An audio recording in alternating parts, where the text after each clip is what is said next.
रानी अहिल्याबाई होलकर एक ऐसा नाम है जिसे आज भी प्रत्येक भारतवासी बहुत श्रद्धा और आदर से स्मरण करता है।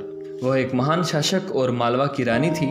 अहिल्याबाई किसी बड़े राज्य की रानी नहीं थी, लेकिन अपने शासनकाल में उन्होंने जो कुछ किया वह आश्चर्यचकित करने वाला है। वह एक बहादुर योद्धा और कुशल तीरंदाज थी। उन्होंने कई युद्धों में अपनी सेना का नेतृत्व किया और हाथी पर सवार होकर वीरता से लड़ी।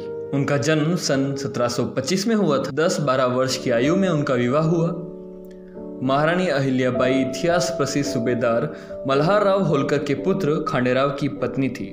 29 वर्ष की आयु में ही वे विधवा हो गईं। पति का स्वभाव चंचल और उग्र था। कुछ समय पश्चात उनके पुत्र मालेराव का भी देहांत हो गया। इस प्रकार पति, पुत्र, दोहित्र, दामाद सभी की मृत्यु हो गई। अहिल्याबाई ने अपने राज्य की सीमाओं के बाहर भी भारत भर के प्रसिद्ध तीर्थों और स्थानों में मंदिर बनवाए, घाट बनवाए, कुओं और बावड़ियों का निर्माण करवाया, मार्ग बनवाए, भूखों के लिए सदाव्रत खोले, प्यासों के लिए प्याऊ बनाए, शास्त्रों के मनन चिंतन और प्रवचन हेतु मंदिरों में विद्वानों की नियुक्ति की। उन्होंने काशी, गया, सोमनाथ, अयोध्या, मथुरा, हरिद्वार, द्वारका, बद्रीनारायण, रामेश्वर, जगन्नाथपुरी इत्यादि प्रसिद्ध तीर्थ स्थानों पर मंदिर बनवाए और धर्मशालाएं खुलवाई।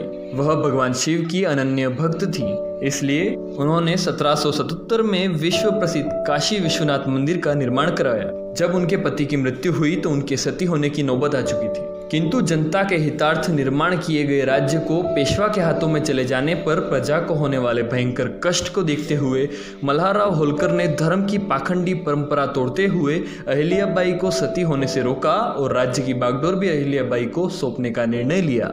लोक निंदा की परवाह न करते हुए अहिल्याबाई ने धर्म के पाखंड के विरुद्ध यह पहला विद्रोह किया। धर्म के नाम पर भारतीय स्त्री को शिक्षा व राज्य करने का अधिकार नहीं था। इसके विरुद्ध भी अहिल्याबाई ने दूसरा विद्रोह करते हुए राज्य की सत्ता स्वयं संभाल ली। यही नहीं, ससुर, पति, पुत्र की मृत्यु होने पर भी धैर्य न खोते हुए उन्होंने राज्य का सफल संचालन किया।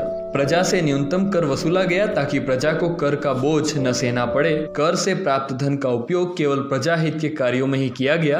अहिल्याबाई का मानना था कि धन और प्रजा ईश्वर की दी गई है। वह धरोहर स्वरूप निधि है जिसकी मैं मालिक नहीं बल्कि उसके प्रजाहित में उपयोग की जिम्मेदार संरक्षक हूँ। प्रजा के सुख दुख की जानकारी वह स्वयं प्रत्यक्ष रूप से प्रजा से मिलकर लेती थी तथा न्यायपूर्वक निर्णय देती थी। उनके राज्य में जाति भेद को कोई मान्यता नहीं थी। सारी प्रजा समान रूप से आदर की हकदार थी।